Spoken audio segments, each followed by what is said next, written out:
সম্মানিত উপস্থিতি, এখন আমাদের সামনে সংক্ষিপ্ত আকারে বক্তব্য রাখার জন্য মঞ্চে আহ্বান করছি স্যারের প্রথম কর্মজীবন যেখানে সুবর্ণচরের একজন বাসিন্দা, তিনি স্যারের ভালোবাসায় আজকে সংবর্ধনা অনুষ্ঠান এখানে হবে মনে শুনে উনি সেই সুবর্ণচর থেকে ছুটে এসেছেন। উনি জগন্নাথ বিশ্ববিদ্যালয়ের শিক্ষার্থী কামরুল হাসান ভাইকে মঞ্চে আহ্বান করছি।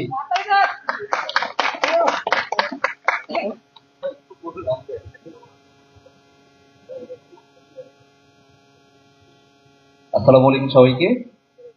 আমি আসলে আপনাদের বেগমগঞ্জের সন্তান না, সুবর্ণচরের সন্তান, এবং আমি খুব সৌভাগ্যবান যে স্যারের কাকতালীয় ভাবে স্যারের এই দিনেই আমি দেখা করতে পেরেছি। আমি মানে সময় নেব না, তিনটা অভিজ্ঞতার কথা বলছি। তো স্যার যখন এসিল্যান্ড হিসেবে, যখন সহকারী কমিশনার ভূমি হিসেবে যখন আমাদের উপজেলায় ছিলেন, তো স্যারের সাথে তখন অনেক গল্প হতো। তো স্যার সবসময় বলতেন যে, আমাকে বলছিলেন যে অনার বোর্ডের দিকে তাকাও, এ পর্যন্ত যতজন ইসল্যান্ড এখানে ছিলেন কিংবা উপজেলায় যতজন ইউআনও ছিলেন, দেখবা যে এখানে যদি 15 জন থাকে তার মধ্যে 2-3 জন একটু হয়তো দুষ্ট ছিলেন, ম্যাক্সিমামই কিন্তু ভালো মানুষ।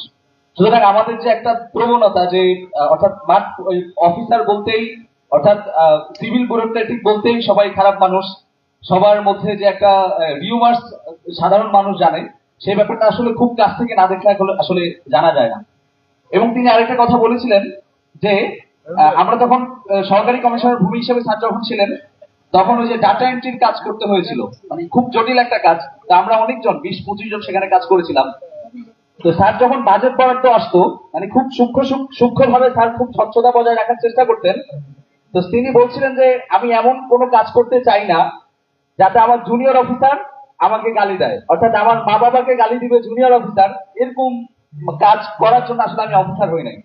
তো পরবর্তীতে উনার জুনিয়র অফিসার যিনি আসলেন 37তম ব্যাচে, আমাদের অশোক বিক্রম চাকমা স্যার, তো বন্যাকালীন সময়ে তখন ওনার সাথে কাজ করার সুযোগ হয়েছে। তো উনি যখন চলে যাচ্ছিলেন, তো তখন উনি স্যারের ব্যাপারে স্মৃতিচারণ করছেন। তো আমি যখন বললাম, তো ওনার জুনিয়র অফিসার বললেন যে আরিফুর রহমান স্যার তো একজনই, মানে ওনার মতো মানুষ তো একজনই হয়, মানে আমাদের সার্ভিসে তো খুব রেয়ার। তো স্যার আসলে সেটা রেখেছেন যে স্যার জুনিয়র অফিসার, সেটা আসলে স্বীকৃতি দিয়েছেন পেছনে। এবং আমি প্রবলভাবে গর্বিত যে স্যারের মতো একজন মানুষের সান্নিধ্য পেয়েছি। একজন শিক্ষার্থী হিসেবে আমাদের সবারই স্বপ্ন থাকে ভালো জায়গায় যাওয়ার। আমার জায়গায় স্যার যখন ছিলেন তখনও স্বপ্ন ছিল।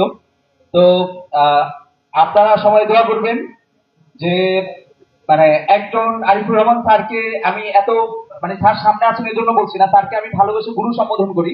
এবং এই অ্যাডমিন সার্ভিসের, প্রশাসন সার্ভিসের আমার অনেক বেশ কয়েকজন স্যার আমাকে খুব স্নেহ করেন, কিন্তু সবার মধ্যে মানে আমার গুরু একজনই। যখন মানে আমাকে স্নেহ সবাই করেন, কিন্তু গুরু অর্থাৎ আমার একজনই, তিনি হচ্ছেন আরিফুর রহমান স্যার। আমি যদি আমার কর্মজীবনে যদি কখনো, আমার সর্বোচ্চ চেষ্টা থাকে যে অ্যাডমিন সার্ভিসে কাজ করার চেষ্টা করার, যদি আসতে পারি, আমার স্যারকে প্রত্যেকটি অক্ষরে অক্ষরে আমি অনুসরণ করবো ইনশাআল্লাহ। ধন্যবাদ সবাইকে। ধন্যবাদ সবাইকে।